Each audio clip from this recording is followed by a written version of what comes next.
ایک خدا کی پرستش کرو، تو کفار و مشرکین نے کیا کہا تھا قرآن کی زبان میں؟ انہوں نے کیا کہا تھا؟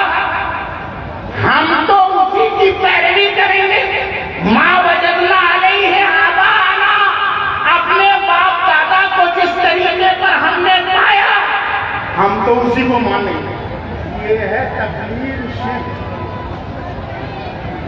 اور جہاں بھی تقلید کی مذمت ہے نا، برائی بیان کی گئی ہے اسی قسم کی تقلید کے بارے میں، اور لا کر کے وہ فٹ کر دیتے ہیں حنفیوں کو، فٹ کر دیتے ہیں مالکیوں کو، شافعیوں کو، حنبلیوں پر۔ ہم تقلید کن چیزوں میں کرتے ہیں؟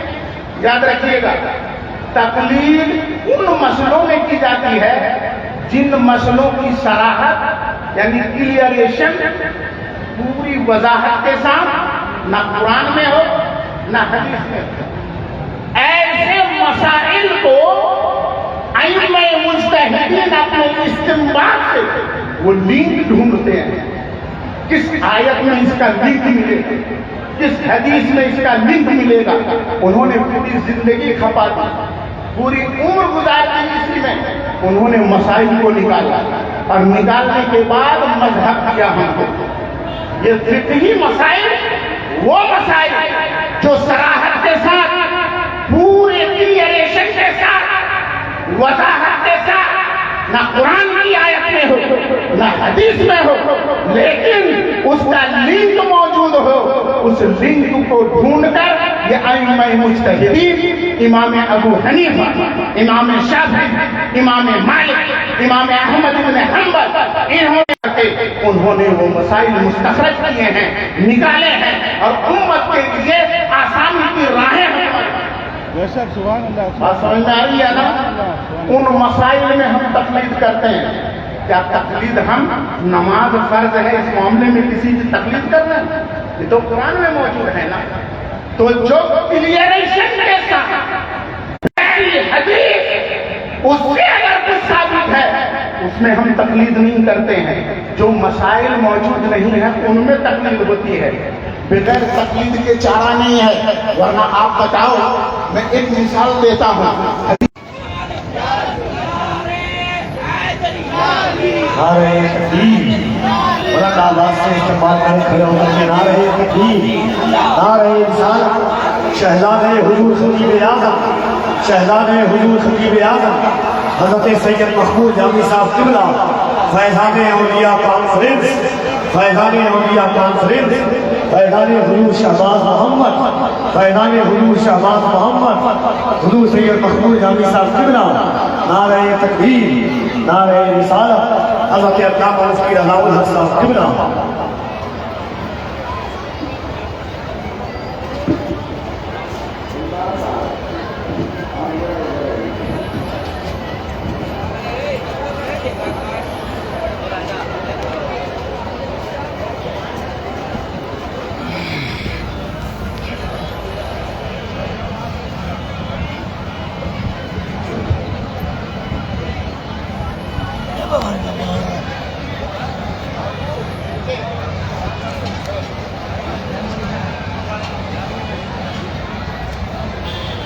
ماشاءاللہ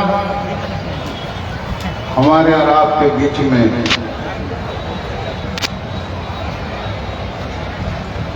شہزادہ حضور خطیب اعظم ہندوستان علامہ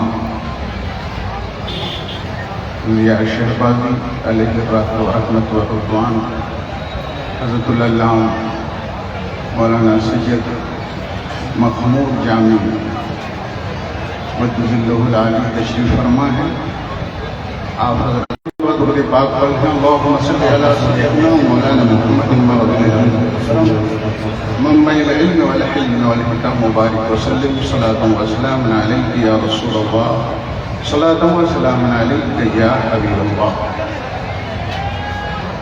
حضرات گرامی، میں عرض کر رہا تھا تقلید ان مسائل میں ہوتی ہے جو کتاب میں یعنی قرآن میں، حدیث میں صراحت کے ساتھ، پوری کلیئریشن کے ساتھ موجود نہیں ہے۔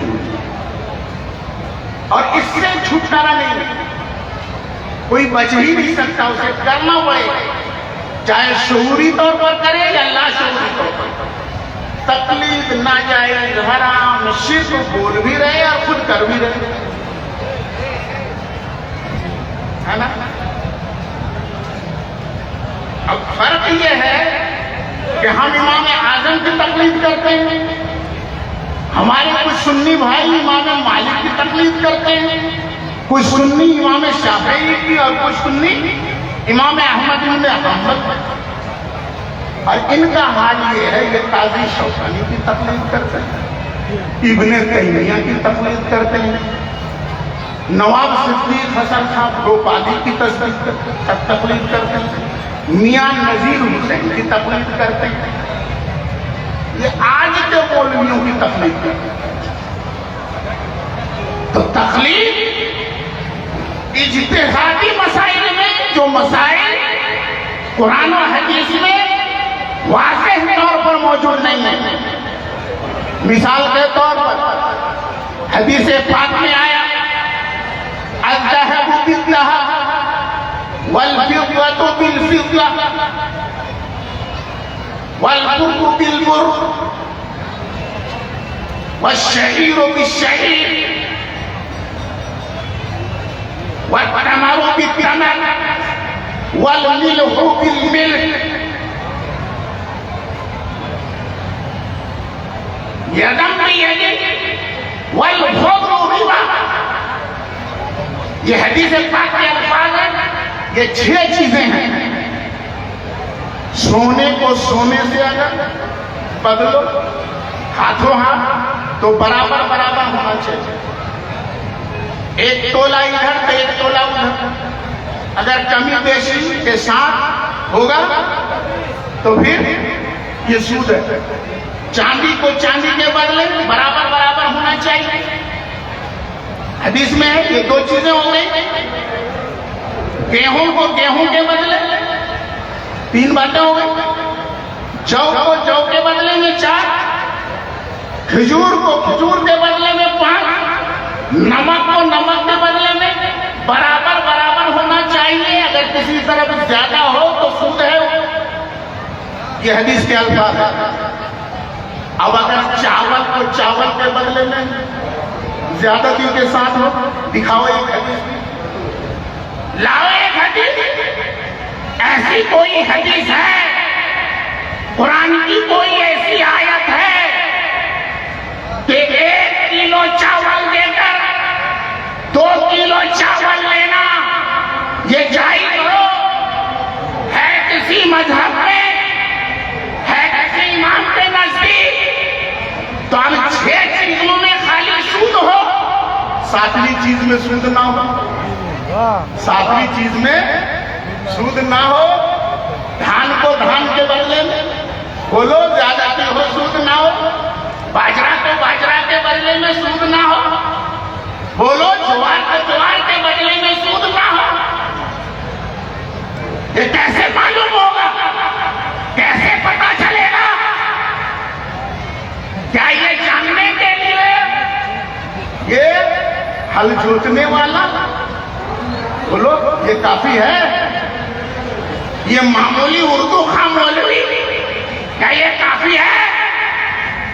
ان کا حال یہ ہے، اس کا ہر ایرے ویرے خیرے لٹو خیرے کرتی لے کے گھاس چھیلنے والا اس سے پوچھو، وہ بھی کہتا ہے اہل حدیث، اہل حدیث ہیں۔ ارے اہل حدیث کہتے کسے ہیں؟ ذرا دیکھو ترمذی شریف میں جگہ جگہ وقال اہل الحدیث، وقال اہل الحدیث، یہاں اہل الحدیث کا معنی ہے محدثین کی جماعت، اہل الحدیث کا معنی ہے محدث، اس کا لنگوٹ کسنے والا وہ بھی محدث ہے۔